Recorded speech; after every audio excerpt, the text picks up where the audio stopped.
Hello there, welcome back to the next episode. This is about the Spider-Man films, but we're also going to talk about the Spider-Man video game, because we're doing video games too. So at the end of us going through the films, we'll talk about the video game too. So you look forward to that. Yep. Even though neither of us have finished the video game. I'm on the last couple of missions. So am I, but we'll get there. We'll talk about our thoughts about the game anyway. Yeah. The Spider-Man films have had their ups and downs. Let's just say there's been some really good ones. There's been some really bad ones. You'll get a rant from him over a few of them. You'll get a rant from me. Aye. I think there might be different ones to be ranting about, but so we're going to start with Sam Raimi. I mean, there was cartoons for a while before that, but there was a TV show with Nicholas Hammond, which I saw as a kid, but I've not seen for years. The live action one. Yeah, live action TV show. I remember watching it as a kid. Yeah, but when you see clips of them now, you're like, that looks really campy and weird. Aye. But I haven't seen it for so long that it's not worth talking about. No. But basically, there's always rumours about Spider-Man film for like 10 years before they made it, because they needed CGI to a certain level before they could actually do Spider-Man. And something that James Cameron did a thing just after Terminator 2 he was going to do. They were going to do Spider-Man then. Didn't know that. Yep, he wrote a script. It wasn't a full script, but just an outline of what he wanted to do. So there was rumours that because it was after Terminator 2, Furlong was going to be Spider-Man then, or DiCaprio. Nothing happened. It went to Sony and they did their version. I remember my first experience with finding out there was a Spider-Man film. This is before properly the internet in the house, and the PlayStation 2 was out. You got magazines with demo discs. Yeah. You get demos of the games, but every now and again you get some movie trailers on it. Yeah. And then one day there was a trailer that said Spider-Man. I was like, I remember Spider-Man. I used to love that cartoon and the TV shows when I was younger. Shoved the trailer and it blew me away, going, how are they able to do this and swinging through and all that? Is that the Maguire one? The first Spider-Man film with Maguire. I remember thinking, that's fantastic. Yeah, they did this trailer for that one in 2001. They had to pull the trailer down because it involved the Twin Towers. That's not the one, it was the one after that. Yeah, no. So that was like, they just shot this big thing and then suddenly Twin Towers went down and we better pull this. You can't show that. Yeah, so... So my hopes were high for Spider-Man. I remember going to see it with my wee brother. Yep. We went to see Spider-Man and I loved it. Yeah. I was a bit down in it actually the first time I saw it, because I expected it to be more serious than it was. Because Sam Raimi directs and Sam Raimi's got a style to him. And I expected it to be reined in a bit more in a weird way, because he was doing a big budget movie for the studio. And he played up the melodrama and stuff in a way that I didn't expect. Because he'd been doing more serious films like Simple Plan just before that. So I thought he was going to do that and he didn't. Thank God, because they tried that later and it didn't work out so well. But now I really love the Sam Raimi Spider-Man films. They're my favourites of the Spider-Man films. They're really, I think they're wonderful. They're melodramatic knowingly, they're funny knowingly. And I think that's what people miss about them when they look at them now, is the fact that they know what they're doing. A lot of these jokes are intentional. They're not being campy for the sake of them. It's a joke. It's intentional humour. Like, I think they don't realise that Raimi treats Tobey Maguire the way he treats Bruce Campbell. You know, it's partly affectionate, part send up, part torture. Maguire was Spider-Man for me until Tom Holland. He's still Spider-Man for me though. No, I think Tom Holland's the perfect balance of both characters. Yeah. But Maguire was a great Spider-Man and alright Peter Parker.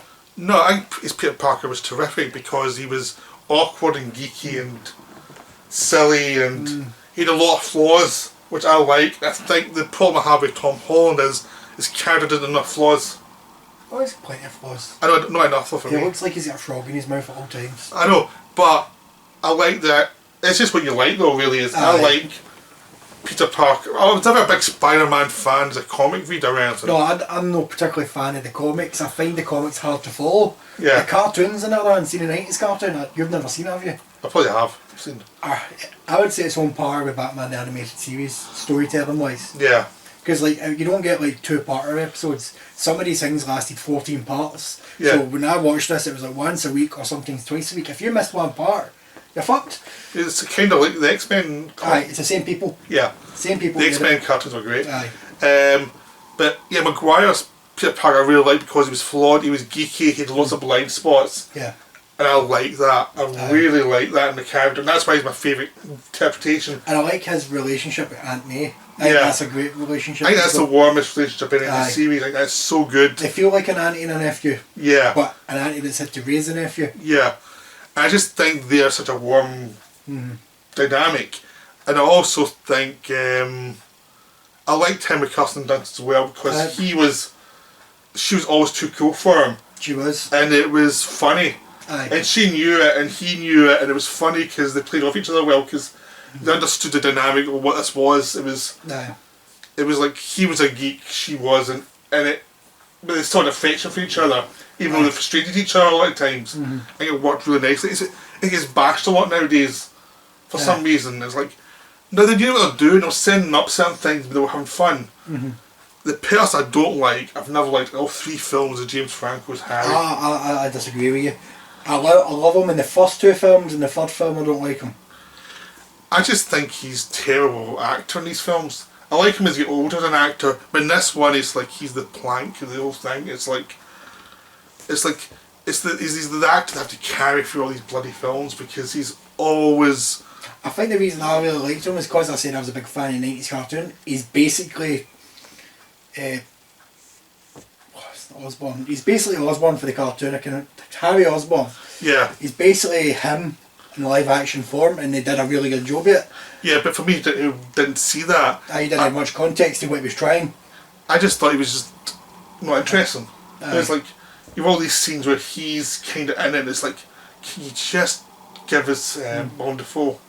Willem Dafoe, or what? That's it. That was my first proper experience with Willem Dafoe's film, and it blew me. I thought the guy was brilliant. Yeah. After that, seeing that film, I went on my way to watch films with him in it. Yeah. Although the big one that he's been in, I still haven't seen. I'm ashamed to say I've never seen it. Platoon. Oh, that's good. Never get around to it. Yeah. I've got to be in the mood for that kind of film. Yeah, but he's really good to film, even though the costume's a bit weird. Oh, the costumes, a Power Rangers costume, that's what it is. I know. I think that was the one day they were a bit scared to go to comic book here. Have you seen the test footage for the original costume? Is it weird and crazy? It's fantastic. It's like the proper Green Goblin face, animatronics and everything. Yeah, I'm pretty sure the studio cold feet in that one. I think it might have cost too much money to I know. as well. I think it's one of those compromised things. It's the big thing that compromises that film is His costume. But everything else works. But it's melodramatic though. One thing I really like rewatching it is the way that Raimi tortures Maguire in this film. He loves torture. Hitting him with bags, hitting him with... He treats him like Bruce Campbell, he throws him against walls and everything. And the character always gets the worst deal ever. It's like, whenever he's a chance of getting somewhere, it just goes to shit instantly. One thing I like about this is when he's first getting his powers and he's learning how to deal with it, it's almost as if he's going through puberty because he's like getting us to hide in his room, he's getting sticky stuff, everybody's like, don't come in here.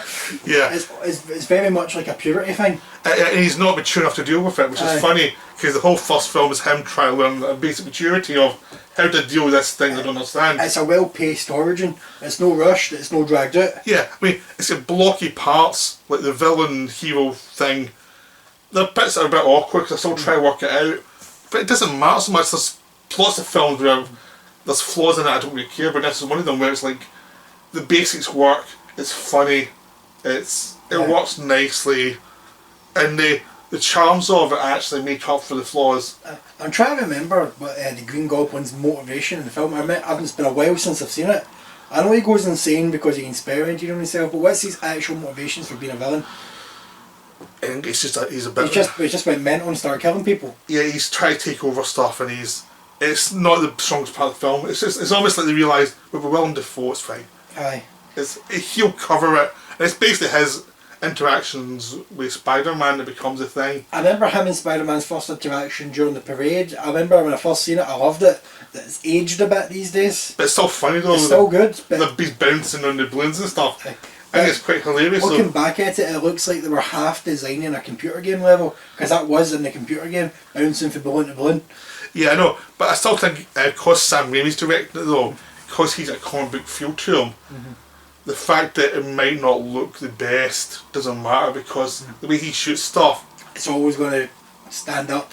it's going to stand up. It's also, it's a bit comic booky anyway. It's a bit humorous, so you forgive a lot because you know the people behind it had a sense of humour about it. That you, and when they throw the goblin bombs, they turn into skeletons. Pumpkin bombs. Yeah, pumpkin bombs. That's it. But you know what I mean? It's like It's very Mars Attacks. Yeah, he covers it by being a bit comic booky and being a bit silly. And that's one way of getting around the violence too. Yeah. Make it as comic booky as possible. Yeah. Because Sam Raimi's got like roots in extreme violence from cinema. But it's funny. And the idea to cast Tobey Maguire, who can be funny. I don't remember him being in anything before Spider-Man. He was in tons of stuff, you're just stupid. I was young. Yeah, both. But you know, he's in a lot of stuff. But which stuff you probably wouldn't watch. Aye.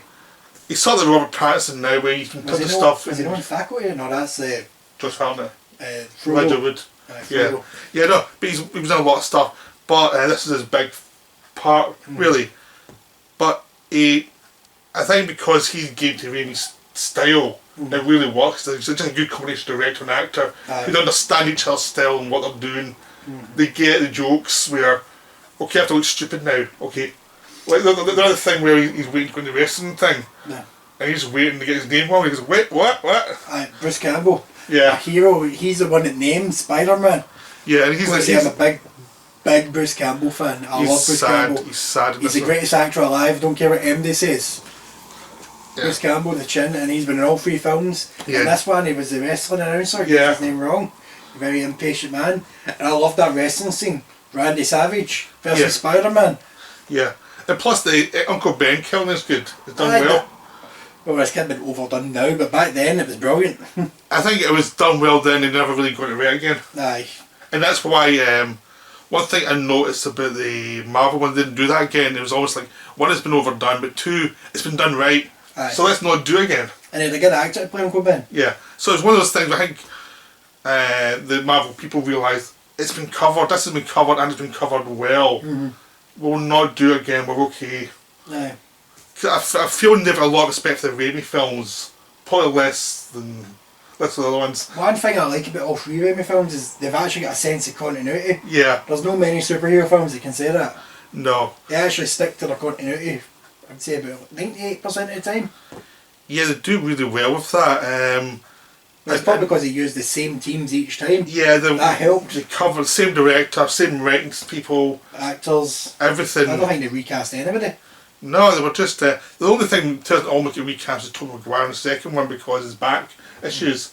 Which they make a joke about in the film. I know, because he was making a film about a horse rider in between them. Seabiscuit. Yeah, and basically buggered up his back for a bit because riding horses all day really fucks your back up.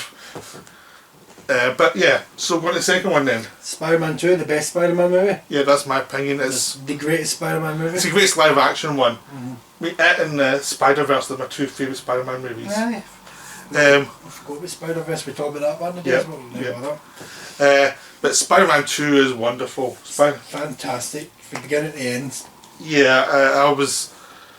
We both know my favourite thing in this film, and that's Alfred Is Doc Ock. Doc Ock is amazing in this film. Fantastic character in this film. It's also the good thing is him and Peter Parker has a good relationship before he turns. Aye. And it's an emotional story between both of them, and you can follow both stories, and you're invested in both stories. And he's not being a bad guy for the sake of he's trying to do something good.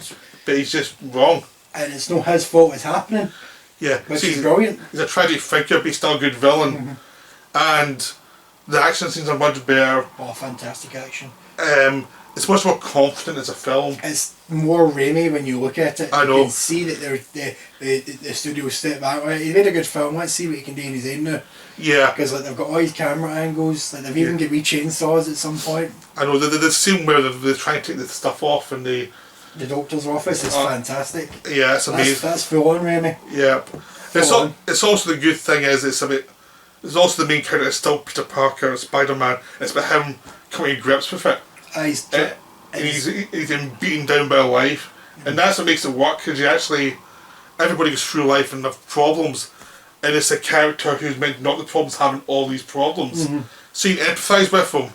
even though you can't do superhero stuff. He's skint all the time, he's getting a job. I like it when he's first trying to figure out what his powers are and he falls off that building, bounces off the car. I thought that was hilarious when I first seen it. Yeah, the always a lot of fun when his power's not working because he's stressed. Aye. And it's just funny, plus, again, because through the cast, he can play that stuff really well because he's not a macho thinker, he's this geeky looking guy. Aye. And he's having problems and he's doing it all wrong. Aye. And he's handing everybody wrong. That's one thing we never talked about in the first film. His powers are slightly different from the comics. When I first heard about it, it annoyed me, but in the context of the movie, it works. Yeah. Because his webs come out his wrists rather than web shooters. Yeah. And I think it works. Yeah. It really does for that world. Yeah. And his costume is my favourite Spider-Man costume, bar one thing.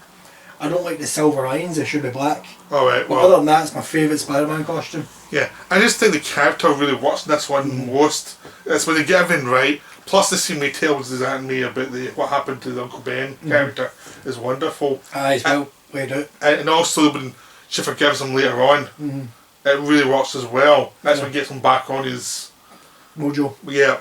And also that bank robbery sequence with Doc Ock. Climbing up the building, That carrying that mate, and the wee bit of comic relief from her hitting him with the umbrella. It's a great sequence. Aye. All the action scenes in this film is great. And you realise there's not actually that many of them, but it's done so well that...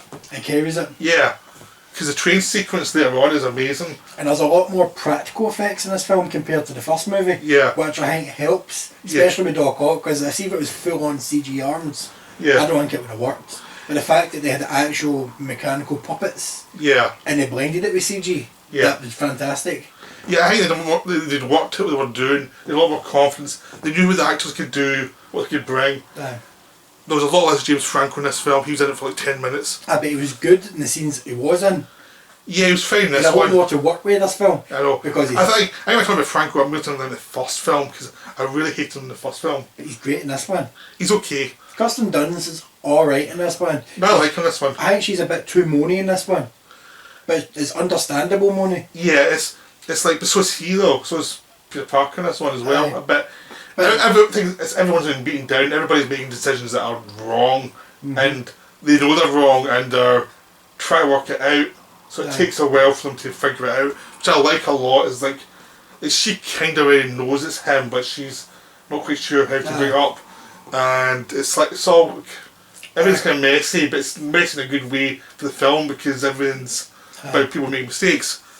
It's kind of hard to talk about this film because it's so fun. It's so good. You don't want to get it all away, because you just say, if you've not seen it, watch it, it's fantastic. Yeah, I saw this one twice in the cinema because it was good. I think I seen it once with my brother, and I think I went once with my mate, because I was like, I need to see this film again, and I bought it in DVD, and then I won a copy in DVD, and I'm going to Blu-ray. Now I've got it in 4K. And you've got it in 4K. Yeah, no, but it's great fun. It's one of the best superhero films. I would say so, aye. I mean, this one, my three favourite superhero films are this one, Superman 2 and Batman Returns. They're my three favourites. Nice random selection. Yeah, it's just, those are three films I think just worked. When I say Superman 2, I mean the original theatrical cut, not that donor shite. Fair dues. The donor cut stuff, and it's like, oh, this has been brought together. It's like, no, theatrical is much better. I think I've seen both cuts. I think I've only ever seen the normal one. Yeah, it's a much better one. Yeah. So now I'll let you go on Spider-Man 3. In Spider-Man 2, like when he's confronting Doc Ock in the warehouse, Yeah. and Doc Ock realises who he is, I think that's great. It's wonderful. Because he slowly starts to realise what's been going on, because he kind of went mad because of the chip in his neck. And it's also when Mary Jane finally sees proof that it's him. It's a great set piece with like holding up the building, everything's falling apart, there's water coming up. It's just wonderfully done, the whole thing. And the whole thing was that he's revealed who he is to Harry as well. Was a wonderful scene. Aye. So it's wonderful, it's a height. Aye. Spider-Man 3 I like, but it's a very flawed film. I'll let you rant now. Spider-Man 3 was a missed opportunity and it annoys me so much. As a fan of the cartoon, Yeah. that's what introduced basically most of the world to Venom. Yeah. He's big in the comics, but that cartoon spread him. And they did a really good job with it because they spread that over several, as I said, not every story was a 2-part, or some of them lasted up to 15 parts. Yeah. But they spread Venom over, I think, 6 parts. So they went into Spider-Man getting the black suit, Yeah. him slowly getting corrupted by it, then realising he didn't need it, taking it off, but then you don't see the suit for a while. Yeah. Because you knew it went onto somebody, but you never saw it. Then they came in eventually later, and Spider-Man's, fuck me, what have I done? That's what I think they should have had him with the black suit throughout this film. Then he takes it off, gets rid of it, and it ends up on Eddie Brock. He beats the bad guy, but then it ends with Eddie Brock as Venom. Then it should have went into the next film. Yeah. But instead, they squeezed the Venom section into the last 10 minutes. Yeah, the whole thing, it feels like it's should be an hour long, 'cause the whole film feels like it's like 2 films being crushed into 1 film. But from what I've read, Sam Raimi didn't even want to include any Venom because Venom to him was like a newer villain. He was trying to establish like classic villains like Sandman. Yeah. Well, see, And he didn't have much experience with Venom. yeah, he didn't really want Venom. No. I think they should have left it and let next director do Venom. It would have been a lot better for It would everybody. have worked. But I love the actor they got to play Eddie Brock. I think that was fantastic. A lot of people's going, but Eddie Brock's maybe this big muscly guy, but Eddie Brock in character is the opposite of Peter Parker. Yeah. He's like basically Peter Parker if Peter Parker was name morals. Yeah. And that's what Eddie Brock was. In this film, he's basically the exact same guy, but he's a dick. Yeah. And I think that worked much better. What do you think that's? I liked Topher Grace, an actor. I loved him before this too. Yeah, but I wasn't so keen on him in this part. To be honest, I much prefer Tom Hardy's Eddie Brock from the new film. I've not seen Yeah. Venom. He's much better Venom because he's funny and he doesn't have no moral character, he's just a very flawed moral character. So he makes a lot of mistakes and it works a lot better. But for me, Venom, I would have rather not Venom in it. But I also think one of the big mistakes they really made was Sandman was great. Anything with Sandman was Fantastic. great. Great actor playing him.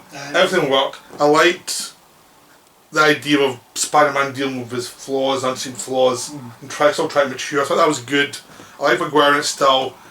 They had him over a mountain a few times because try to crush all these scenes together. I think sometimes some scenes he wasn't so good in, it was more writing than him. I think it was just a case of sometimes of throwing stuff at him that was like, it's not a good scene because you're trying to compress like 3 scenes into one.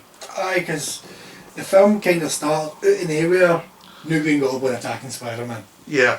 Which we knew was going to come eventually, but the film didn't need 3 bad guys. 2 at a push. Yeah, 2 would have been fine, but I think if Sandman and Green Goblin to finish the Green Goblin story would have been fine. But I think Venom needed to go. But I think also the big problem was the idea of the amnesia thing, like 20-25 minutes. Aye, that just kind of went nowhere. It was just like, he lost his memory so he could see him as friends again, and then he got his memory back and they're fighting again. It's like, we've already seen everyone saw the first 2 films, you don't need this. I think... I'll let you finish. It could have worked fine if Harry was just conflicted. Like, he can remember the good times, and he's also remembering... Yeah, and it would have been fine that way. I think the amnesia was just a step too far. I think the story would have worked better that Green Goblin was constantly just jumping Spider-Man for the sake of it. But because Spider-Man was never fighting back, he's like, you're my pal, I'm not going to attack you. But then when he gets the Venom in, because it makes him more aggressive, he goes over the top and kicks utter hell at him and says, just leave me alone, I don't need this, I never killed you there. Yeah. But then, because of Sandman, that eventually takes stuff off, he beats Sandman without it. I think that would have been better, because he realised he didn't need the suit made him what he was. But that had a better story. I think there's a lot of stuff from a better story. I think it was just a case of... Rushed. It was all rushed. Everything was compressed. I think everyone's admitted it. It was like, it was too much in one film. It was just, even at Gwen Stacy in there, does anybody remember Gwen Stacy for this film? well, I do because I like the actress, plus I like the scene when she was in the big thing with the... Falling out the Yeah, crane. that was a good scene. And of course you had the evil Peter Parker, bad Peter Parker, which I thought was hilarious, but a lot of people hate. I've come to a realisation about this. What? I hated it because I remember, as I said, the cartoon, they did a good job of showing that Venom turn Peter Parker darker. Yeah. But in this film, he was acting like a dick. Yeah. But when he was being emo Parker down the street, he's acting like a dick. But then I realised he's acting what Peter Parker's always assumed was cool. Yeah. He wasn't acting cool, he was acting like this is what Peter Parker thinks is cool. So Yeah. he's acting like it. So it's not that it's turned him into an emo, it's just basically making him think this is what's cool, so act like that, but that's not what's cool, because as a geek, he doesn't know what's cool. I know, yeah, I always thought it was funny. Aye. And then he goes too far and he takes her, Gwen Stacy's. Dancing. Yeah. And which I thought was hilarious because it was like, it's like Bruce Campbell being a complete dickhead in one of those films. Now it's Tony McGuire doing it. But it's the same Sam Raimi thing, it's a Sam Raimi scene. Aye. Which I really like. I like a lot of stuff, I just think the plot is such a mess that Aye. it gets in its own way and there's all these great scenes that are getting... There's great shots, like when he's sitting on the gargoyle with his black suit and ripping it off. Yeah, there's tons of great moments, it's just that it's a mess. Aye. Because the script, there's too much going on and they need to lose one of the villains. I think everyone's known that for years. One villain He had... didn't need Venom. No, they didn't need Venom. And it would have been better for Venom. I think if they just had Sandman and Green Goblin, it would And have been... save Venom for sequel, and Yeah. then like, he turns up at the very end. Yeah, it would have been fine. They could have done everything they were doing with Venom. Parker going mad. They could have done that without Venom. They could have just had him being arrogant and realised he's been arrogant. Like, oh shit, I've gone too far. Aye. Uh-oh. That would have been fine. It was just like... It's still... there's so much good stuff about it because Sam Raimi. There's still lots of I love about it. It's just very flawed. Aye. But it's just like... They made a great second one. It's like, well, you did a flawed third one, so what? Yes. It was the worst Spider-Man film. Not for long. Not for long, it was the worst Spider-Man film. That lasted a whole 3 years. Aye. I mean, the next one, this is the two that I hate, but especially the first one. Amazing Spider-Man 1 is one I hate most. Everyone hates the second one more. I mean, the general consensus is the first one was okay, second one was... No, I hated them both. I know, but I hate the first one because you're just remaking Spider-Man Aye. in a boring way, and you're the most boring villain. Because Lizard was a good villain. Actor was a good actor in the Raimi films. You could have just brought him onto this bit, they'd set it all up, and they recast it, and they made it really boring. And you have a full hour of boring shit. With miscast Peter Parker. Andrew Garfield It's terrible. is a terrible Peter Parker. Just quit acting, son. Quit. He's good at a lot of stuff, but not this. This was just wrong. He was just... Peter Parker's meant to be a geek. He's not meant to be a... Cool guy. Yeah, no, this is like...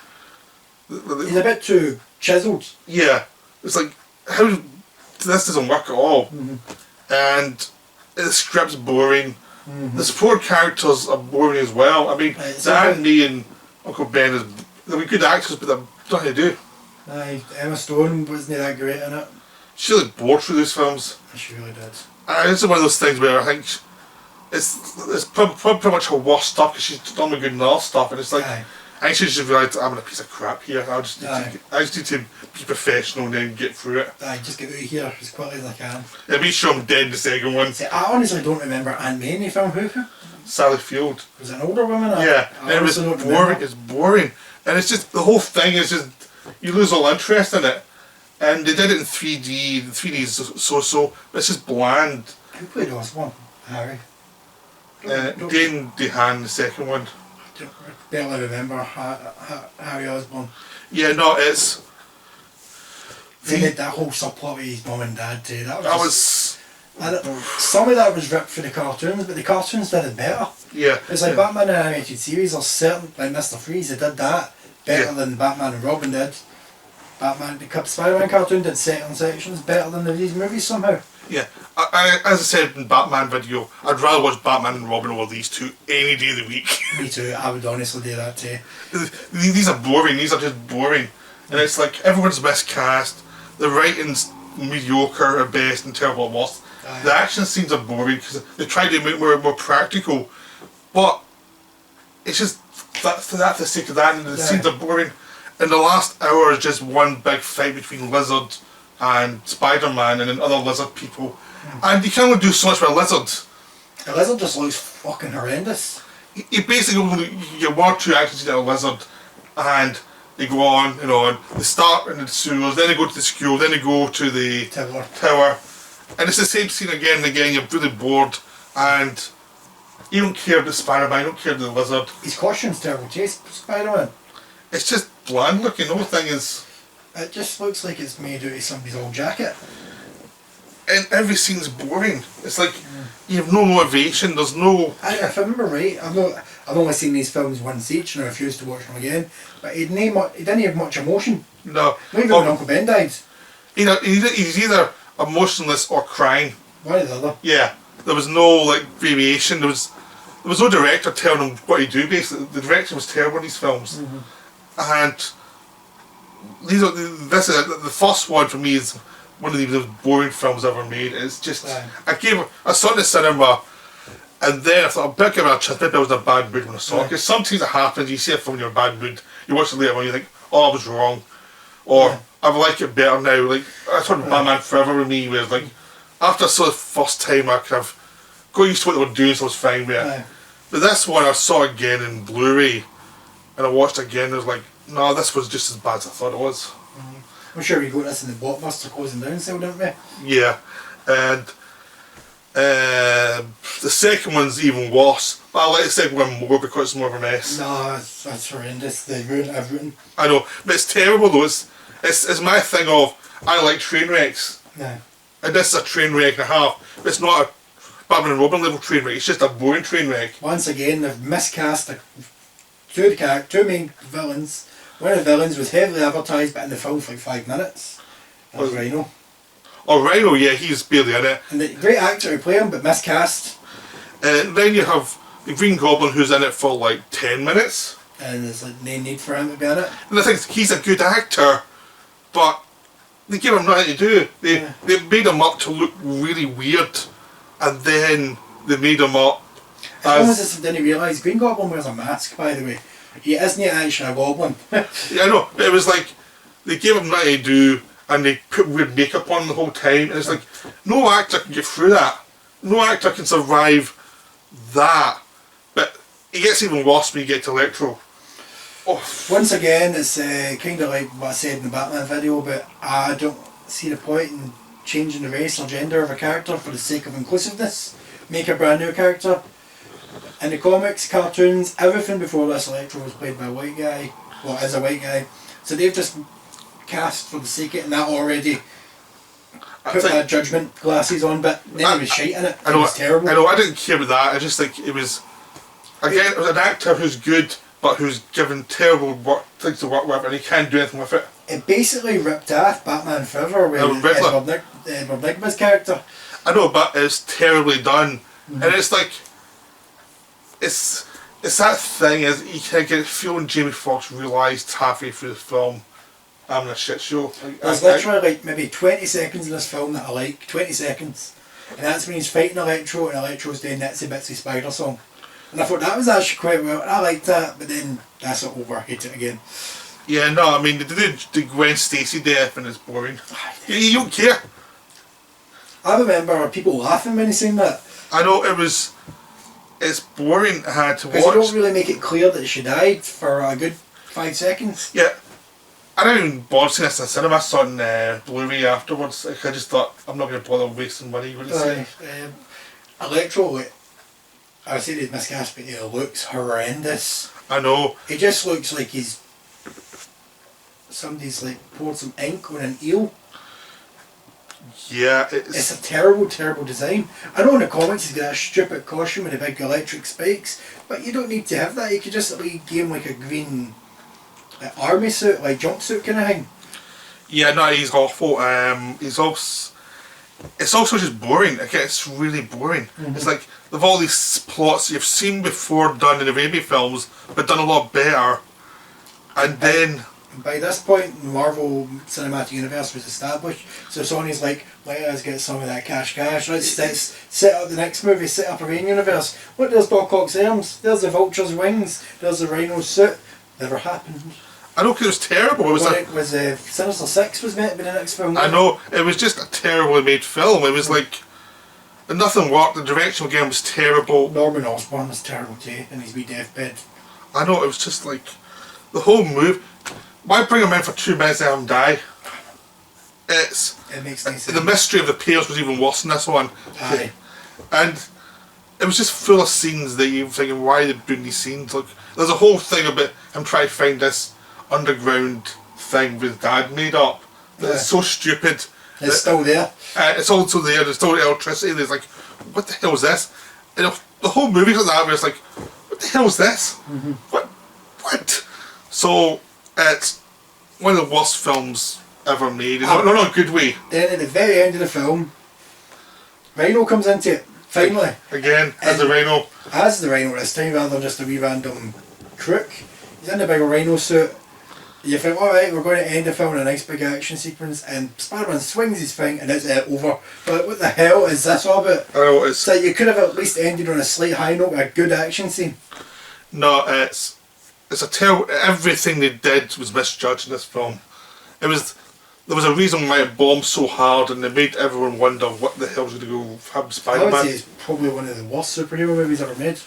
Yeah, I'd rather watch Superman 4 Quest for Peace than this one. That's bad. That is. It is really what. That's the only film I'd say is worse. I'd rather watch Green Lantern. Yes. I like Green Lantern. Yeah, I know.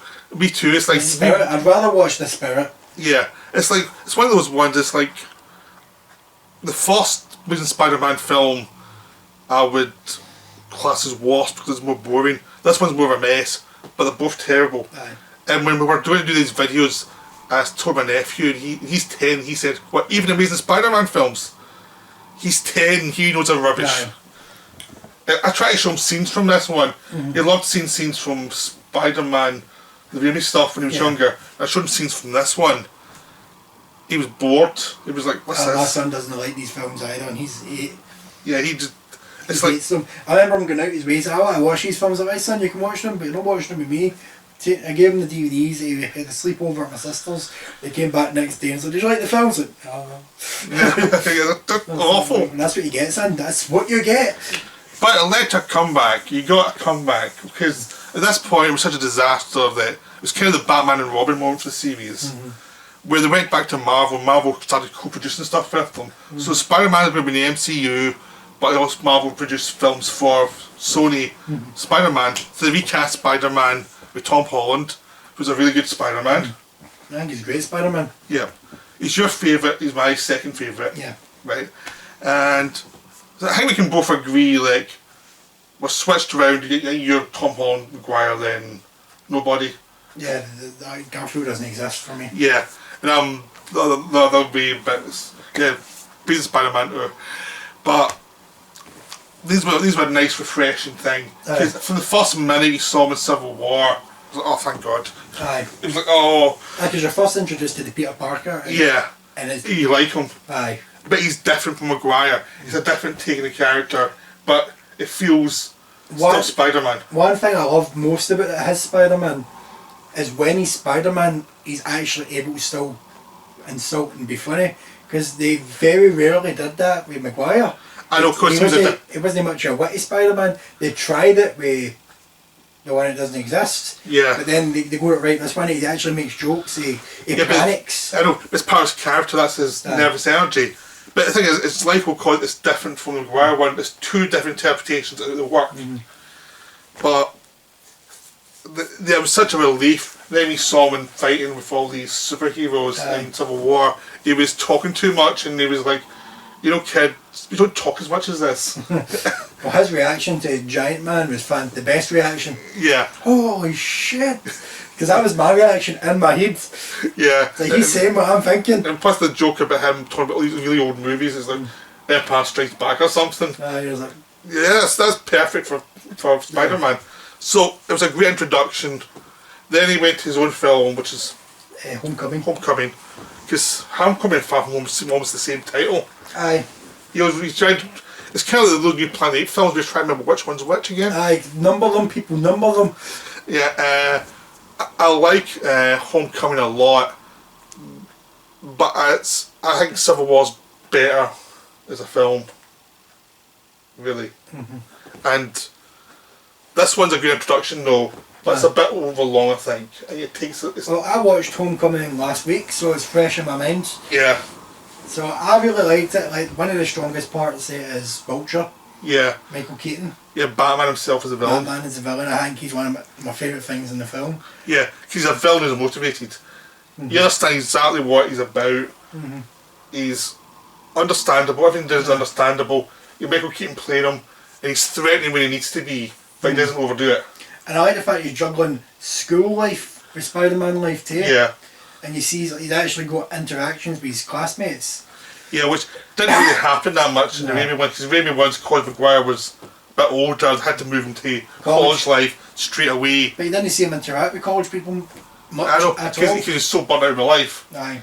So it's a different interpretation, different story. Oh, no, my biggest complaint is MJ.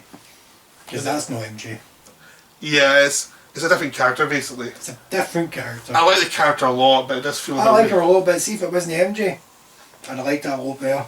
As soon as she basically revealed my pals call me MJ, I was like, no, you've ruined this film by 2 minutes before the end.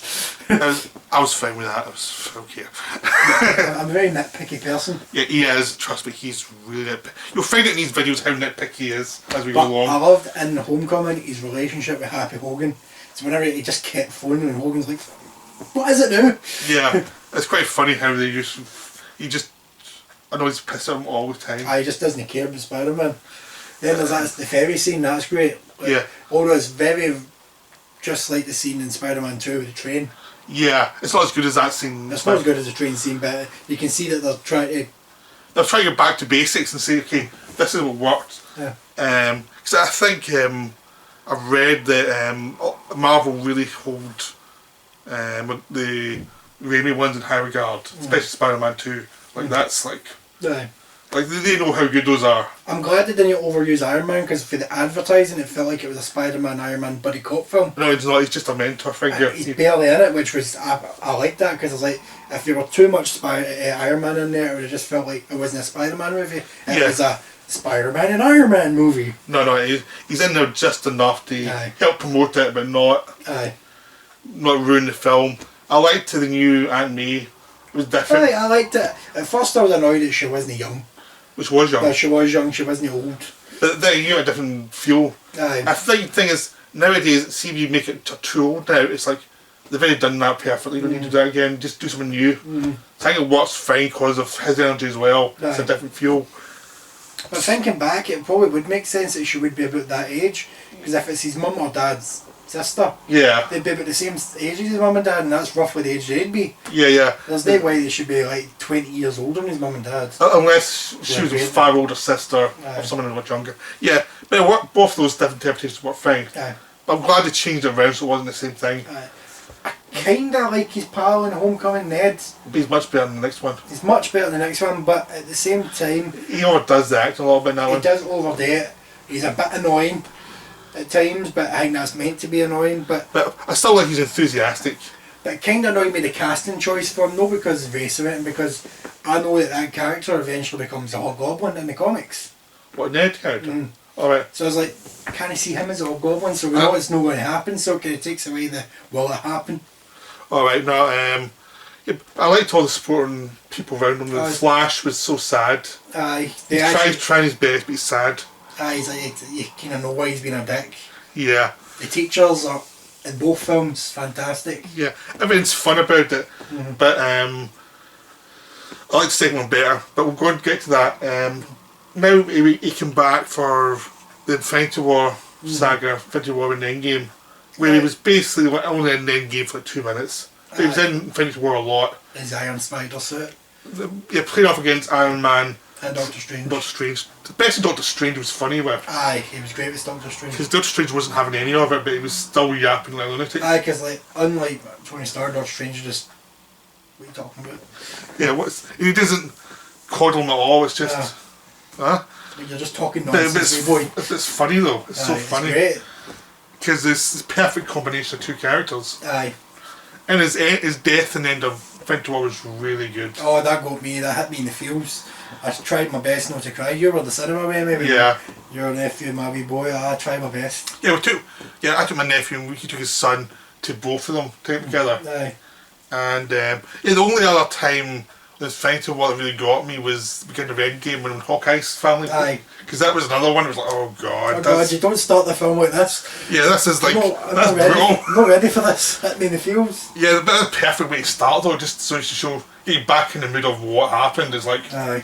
holy shit, they're not playing around. Then he brings Spider-Man back, and the first thing he does is get hugged by Iron Man. Yeah, Iron Man dies. I was sitting there like, yes. Yeah, and it's also the thing with him with the glove flying through everything. I try to protect it, and then he meets Captain Marvel, and she's like, oh, and he's like, get Barker. Yeah, it was a lot of fun. So yeah, he worked really well in those two films. Really enjoyable. He did. He was part of the ensemble. It worked. He did these nice little moments. So the Avengers movies, he works as part of it, so it works it nicely because his character is a bit more outgoing, so it works. If they ever do a new Avengers, he'd be great to be in there because we know he works well with people. Yeah, it just worked. It was a nice little combination. I'd like to see him more with Doctor Strange though, because I think it'd be funny. That'd be great. Because that was just a weird set of characters. I can see Doctor Strange and Spider-Man maybe being tangled up in Doctor Strange too. I don't think it will happen, but it's a nice combination of actors, I think, and characters. I think it would work nicely because it's very different from Iron Man and him. Because I remember him and Downey had really good chemistry in those films. They were really funny together because he was the mentor, but he was a mentor who was not very good at it. And it worked really well with someone like Spider-Man who really needed a good mentor. So it was like it's a wrong combination, but it was funny. That was. So we get to Homecoming, which a film I like a lot better than Far From Home. Pretty much apart from. Do you remember coming to Far From Home? What? Oh, shut up. We've just done Homecoming. Oh, I thought it was Far From. It's Homecoming then Far From Home. Oh right. See what I mean? I can't remember. Number them, Marvel. Number them. Yeah, I'm too old. I get confused. Yeah, so Far From Home is. Far From Home. Road Trip the movie. Yeah, is apart from the Raimi ones, is my favourite Spider-Man films. I really liked it. Yeah, it's really enjoyable. It's nice and silly for the first half. The characters are a lot more fun. This one, all the school pals. Aye. I liked a lot of the silly stuff, like him trying to get with MJ all the time and fucking it up. Aye. And it's charming because it's not like those Maguire ones where where Peter Parker was really awkward. This one is he's just stupid all the time and he's harassed and. It was nice to see Spider-Man in different scenery because we're constantly used to seeing him in New York or around tall buildings. Yeah, but it was nice seeing that dynamic, but different actors, different energy to it, and it worked. I liked the romance between his pal and the blonde. Aye. That worked really funny as well because it was just a silly thing that. And the two teachers working together, that was great. Yeah, I mean, the most thing is every character had a little moment, a little story going on, and everything was a bit silly, but enjoyably silly, and had a good villain. Mysterio, you knew he was going to be the villain, but it was nicely done the way he did it. We knew there's no anybody that thought that he was actually a good guy is an idiot. I'm telling you that right now, you're an idiot if you thought he was actually a good guy. Yeah, but they played it nicely. They got a good actor playing him. Yeah, I really liked that. His chemistry with Tom Holland was good. Yep, and Nick Fury in it as well, apparently. Aye, Nick Fury. Although he was a bit iffy all the way through the film, and I thought this is weird. They've written him weird this film, but then it turns out that he's a Skrull. Yeah, and he wasn't there at all. He was on holiday. He was on holiday in space. It was quite good. As like even he had something to a holiday sometime. Aye. And then they had the big monsters that weren't actually monsters, but they looked cool. Yeah, but also the best sequence was the Mysterio mindfuck scene where Mysterio was. You couldn't tell what was real and what wasn't. And I was hoping there was going to be a mindfuck scene, and there was. And it was so well done. They didn't disappoint. I would say that's better than the weird trips in Doctor Strange. I think it's on par with them. I think they're both really. I would say it's better. But the thing is, it's really good in 3D because I've seen 3D and it works beautifully in 3D. I haven't. I know, it's sad. I no longer have 3D TV. Yeah. But it's really well done. And the end scene's a lot of fun as well. On Tower Bridge with all those killer robots. The whole film is great fun. It's really enjoyable. I've only seen it once so I'm trying to remember the cinema experience. Yeah, but I think it's probably one of the most fun Spider-Man films. Yeah. It's kind of lightweight in some ways, but it's nice to that. But then when it delivers, it needs to deliver something that does it. It doesn't really have any down moments. Does it have too many down moments? Yeah. So even Homecoming had that down moment when he's trapped under the the building. Yeah, it didn't really have it until the last minute. Aye, but then It stops. aye. Because the last minute is great when it turns out his secret identity is ruined by Mysterio and he's now wanted for murder. Aye. And it's just... And J. Jonah Jameson with J.K. Simmons back. I know. I nearly fist pumped the air when I seen that. Yeah. I was like, oh, Ginger! Yeah. So that's wonderful. We never even spoke about him when we talked about the first 3 films. I know, he's great. He's one of the best things in the films. Perfect casting. I know, the way he abuses Tobey Maguire in those films is amazing. Plus, it always, the little people around him he abuses as well. Aye, Sam Raimi's brother. Yeah, I know. The whole thing is just hilarious for him. He's just so good in that. Perfect casting. Yeah. It's so perfect they had to bring him back. They couldn't they couldn't replace him. Yeah. So that is great. Now we're finding Spider-Verse. Spider-Verse was a surprising film. Yep. Surprised me because I wasn't expecting to like it. Yep. Because I'm not a big fan of Miles Morales. I don't like the character. Yeah.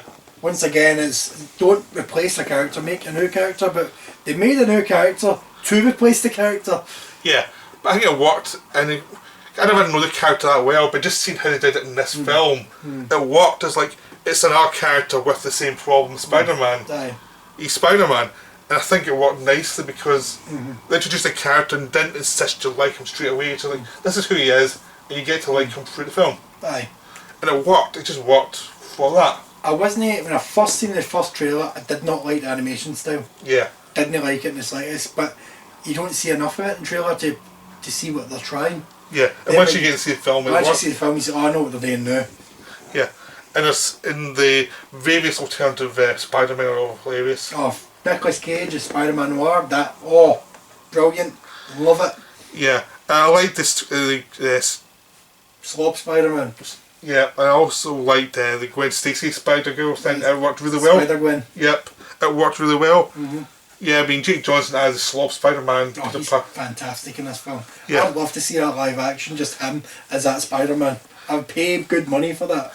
Yeah, and also the, just all these different alternative histories that always cut back to what we've seen in the other films. It's obvious in this one they've had an amazing affection for Sam Raimi films. Aye, because there's so many references. Yeah, it's like, obviously they love that, they obviously love the Tom Holland ones. You don't see any references to the Amazing Spider-Man at all.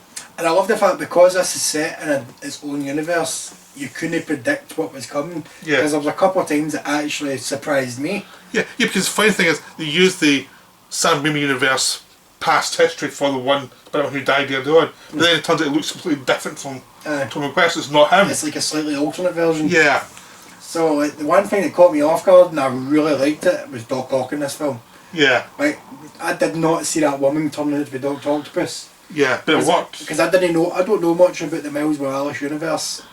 So I don't even know if there is a female Doc Ock in that universe. Yeah. But in this film, it caught me off guard and I loved it.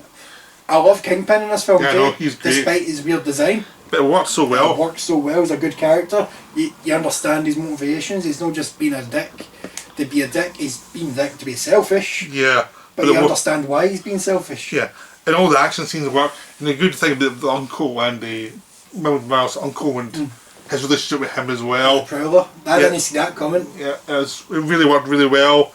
The whole thing, everything just worked in that film. It just was perfectly put together. So, apart from Spider-Man 2, that's my favourite Spider-Man film. I think it's great. I've watched that a few times. Yep.